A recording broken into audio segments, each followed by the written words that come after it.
জাতীয় নির্বাচনে আপনি অবশ্যই ভোট দিবেন।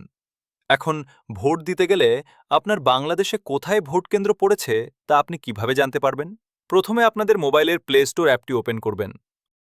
ওপেন করার পর আপনারা এখানে স্মার্ট ইলেকশন ম্যানেজমেন্ট বিডি অ্যাপটি সার্চ করে এখানে ইনস্টল করে নেবেন।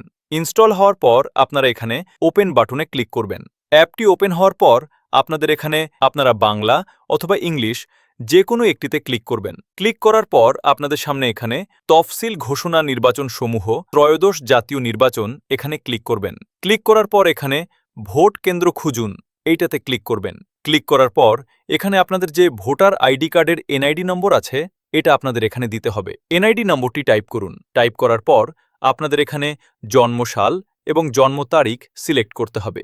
আপনাদের সঠিক জন্ম তারিখ ভোটার আইডি কার্ডে যে জন্ম তারিখ দেওয়া আছে সেই তারিখ দিতে হবে এখানে। দেন এখানে সার্চ বাটনে ক্লিক করা মাত্রই আপনার ভোট কেন্দ্র, ভোটার নং সহ সবকিছু চলে আসবে এবং এর লোকেশন সহ আপনাদের এখানে দেখাবে। এখন আপনাদের এখান থেকে আপনারা আবার দেখুন বাটনে ক্লিক দিয়ে অন্য কারোটাও দেখতে পারবেন। এখন আপনাদের একটা জিনিস দেখাচ্ছি যে এখানে আপনার ত্রয়োদশ জাতীয় নির্বাচনে ক্লিক করলে আপনারা এখান থেকে বিভিন্ন জেলার প্রার্থীদের সংসদ নির্বাচনের জন্য প্রার্থীদের তথ্য এখান থেকে দেখতে পারবেন। আপনার ভোট আপনি দেবেন এবং সৎ এবং যোগ্য লোককে দেবেন। এখান থেকে আপনারা যাচাই করতে পারেন। সকলকে ধন্যবাদ।